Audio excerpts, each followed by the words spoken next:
mês passado, a mensagem foi que seria um período de compasso de espera. No mês de junho, a gente teria a decisão do TSE em relação à cassação ou não da chapa Dilma Temer. Havia dúvidas em relação ao timing disso. E aí, ficaria difícil a política digerir aquele ambiente todo, então seria um certo compasso de espera. O ponto é que talvez a gente continue assim no mês de julho. Temos o recesso do Congresso, temos o recesso do Judiciário na segunda quinzena e há a denúncia feita pelo Janot que a classe política vai ter que digerir e a Câmara decidir o que fazer. Se resolve pela investigação, que significaria o presidente sair por 180 dias, quem sai 180 não volta, né? Já vimos isso antes, e aí a tendência do Supremo é garantir a governabilidade e a gente teria essa transição. O fato é que hoje os elementos dessa transição, possível transição política, não estão todos ali, e um recesso no meio do caminho, portanto seguimos em compasso de espera. O procurador Janot fez essa primeira denúncia, outras poderão vir, não está claro o momento desse envio de novas denúncias.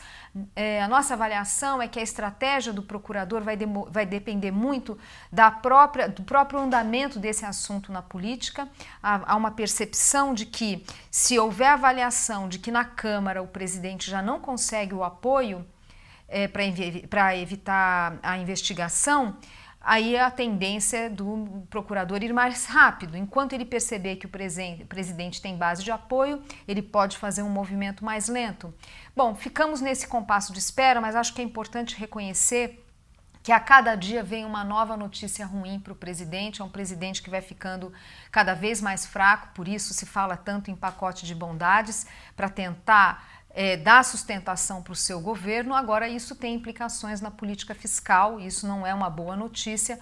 A gente acha que há limites para o governo ceder, né? Se fazem concessões demais, isso pode tanto ameaçar a política monetária, né, do Banco Central não enxergar o mesmo espaço para corte de juros, ou pode até eventualmente gerar baixas no time econômico, que seria muito ruim. Então não se trata da gente voltar para as políticas do passado, são pequenos erros aqui e ali, mas não exatamente uma volta ao passado.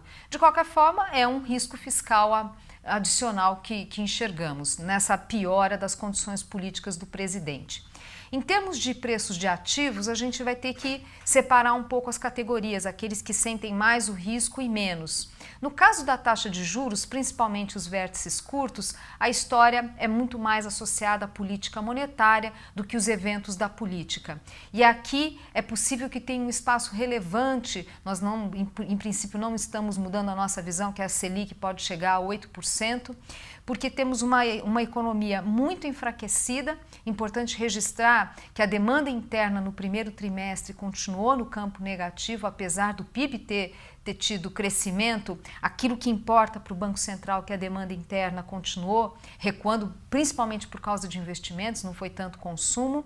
E é uma economia muito fraca que, em princípio, não precisaria o Banco Central ser preventivo do tipo: puxa, não sei o que vai acontecer com a política, não sei o que vai acontecer com a taxa de câmbio, vou já segurar a política monetária porque a economia vai indo bem. Não é isso, nós estamos falando de bastante capacidade ociosa na economia e muito ainda desse impacto para se materializar na inflação, que segue muito bem sem fatores de risco. Se houver uma mudança de cenário a ponto da taxa de câmbio mudar novamente de patamar ou mais do que isso, iniciar uma tendência clara de depreciação, claro que o Banco Central vai ter que reavaliar a sua política, mas não haveria razão para hoje ser preventivo.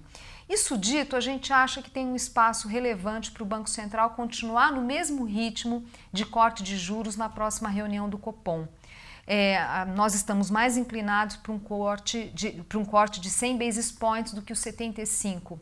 Percebemos na comunicação que o Banco Central faz, através das notas do Copom, através do relatório de inflação, que é um Banco Central que não tem convicção dos 75. E, à luz dos dados da economia, à luz dos dados de inflação, a própria pesquisa Focus continua mostrando queda das projeções de inflação para este ano, não haveria razão para o Banco Central desacelerar. Novamente, se o quadro da política se definir no sentido de ter uma puxada da taxa de câmbio, Óbvio que o Banco Central tem que reavaliar a sua estratégia, mas ele não precisaria ter uma postura preventiva agora. O quadro político, infelizmente, não temos clareza suficiente e hoje, na verdade, fica até difícil a gente dizer o que é melhor para o país e isso dificulta o posicionamento dos estrangeiros. O que dá para dizer é que a crise prolongada é o pior cenário. Com Temer ou sem Temer, a crise prolongada pode atrapalhar muito, deteriorar mais a economia. Não é um caminho que o país vai para um colapso, não se trata disso, mas a gente vai deteriorando lentamente. Aí sim pode ter um cenário para 2018 mais conturbado. Por hora é isso. Pequenos ajustes, não existem... Não vemos ainda grandes movimentações de preço de ativos, mas com uma tendência de deterioração para aqueles ativos mais sensíveis ao risco. É isso, pessoal. Obrigada.